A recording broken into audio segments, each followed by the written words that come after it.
I made this like dove box thing, saw it online, and then I burned it, as you can see. We burn a lot of stuff lately.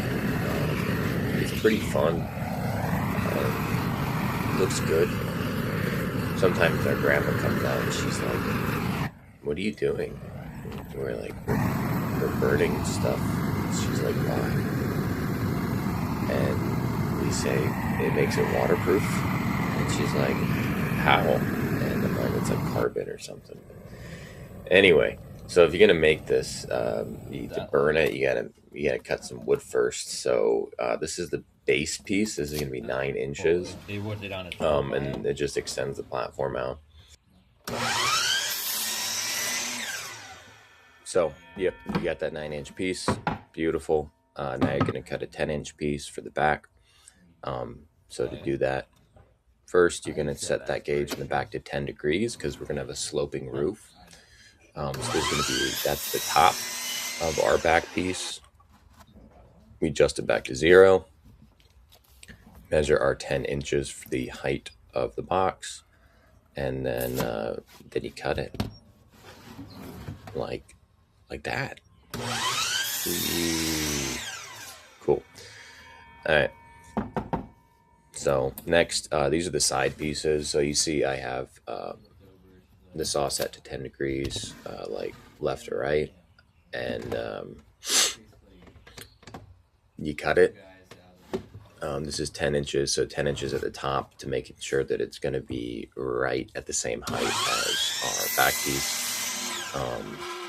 One thing to do to save time is just use that same piece as a template for your second piece. A downside of this is that you end up with the wood cupping in the same direction, and ideally you want the wood to kind of be cupping towards the inside of the box. So if you want it to last longer, don't do it like that. You're going to end up with these pieces here. Those pieces in the top right, those are the roof, and those are just scrap pieces. I could have just done it with a flat piece, but we end up with a lot of cedar scrap from all the houses that we make, and I figured it would just make it look kind of nice. And because we're going to burn it, it doesn't really matter if the kind of colors don't match. Because sometimes you get these pickets and they're just white. Sometimes you get them and they're red. Sometimes you get them like this and they're like this beautiful brown. Which that's kind of what I prefer to make stuff out of. Especially like bluebird houses, I think look really good. We do our dove boxes, and those end up looking. I don't know. I feel like I use a lot of like the whites because they look good for that. That's what's doing me in. One thing too that I would recommend is when you're doing this, line up. So on the very top bit, line it up with the top of the box, not the base, so that if it's off a little bit, you can just sand it down instead of having to like match that whole angle. Yeah, I use 3/4 inch nails because they're less likely to go all the way through and tear out. And at the end of the day, the glue is what's holding it together. The nails are just there until the glue's done drying. I wasn't able to get a good taste of glue when I was making this like I normally like to, because my buddy was there. I didn't want him to know how much I've talked to him about it, but I don't want him to see me eating it actively. But it's nice too. It's cool. It's colder for some reason. I don't know why, but it's nice and calming when it gets on your hands like a lotion or something. So,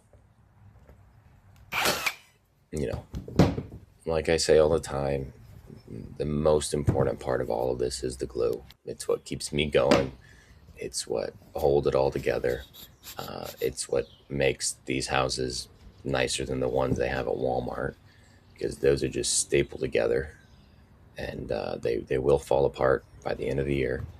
They look pretty nice though. I was in Walmart. I saw this bluebird house. It was made of 100% aromatic cedar. Like, so what we use is not aromatic cedar, but it was 100% aromatic cedar. Pretty nice construction. for $20, and I'm like, oh, I should just stop trying to make and sell these because I can't compete with that. But then I look closer, and it's like it's all staples, and there's no glue, and that's not sustainable, and I like to think that these houses are going to last a lot longer than that. So, made me happy.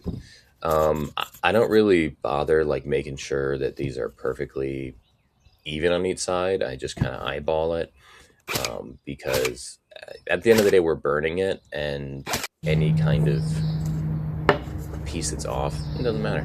All right, here's another scrap wood. I'm measuring the like length of that. I ended up cutting it down, and then cutting it down in height a little bit, and then I could have taken this. I did this round over corners. I could have done it on the table saw, or sorry, the bandsaw, but this was just faster, and because I'm burning it, it doesn't have to look great. But man, the color's so beautiful for some of these pieces. And, and then I burn it. You can't even see it, but it's nice. So, preferably you should really let the glue dry for like a day. I let it dry for like 2 hours before I burned it, but we have run into some issues with the glue kind of becoming unstuck because of the fire.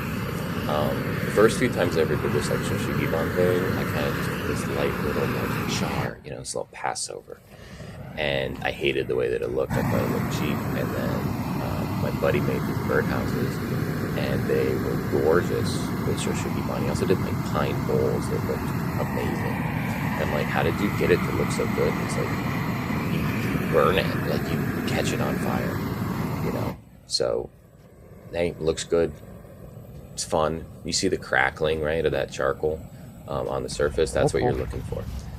And then you're going to come in. I try to like scrape this stuff off as soon as possible, because if you leave it, it's going to continue to burn beneath the surface, and it might, burn more wood than you want it to. But when you're doing that, sometimes, like a little ember gets your leg, and it kind of burns you. But it's all part of the fun. Make sure to go with the grain direction when you're scraping off with the steel brush, because if you go opposite, you're going to end up with scrapes that are really apparent, really obvious. But if you're going with the grain, you're good. Blowing it off is always fun. So if you don't have an air compressor, you can just wipe it down or blow on it, and that'll work. So, make it official, put a stamp on it. There you go. Briar Oaks woodworking. Yippee. It's a little off. No one's going to see it because it's going to mount it to the back. But that's it. That's a house. And then you hang it up, and wow, look at that. So it, looks small, but, oh yeah, you can buy it on Etsy. If you don't want to make it, just buy it. Thanks. Love you.